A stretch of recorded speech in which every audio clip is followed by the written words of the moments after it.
Rav, maybe in order to turn to the Creator, we're lacking the feeling of importance of the Creator, as we don't remember Him, and if we do, it's just from time to time.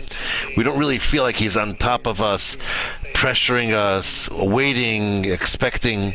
How can we develop that yearning, that feeling, that thirst towards Him, so that He will help? So that, first of all, we will feel that He's in our lives, and also in such a way that He's ready for our address towards Him.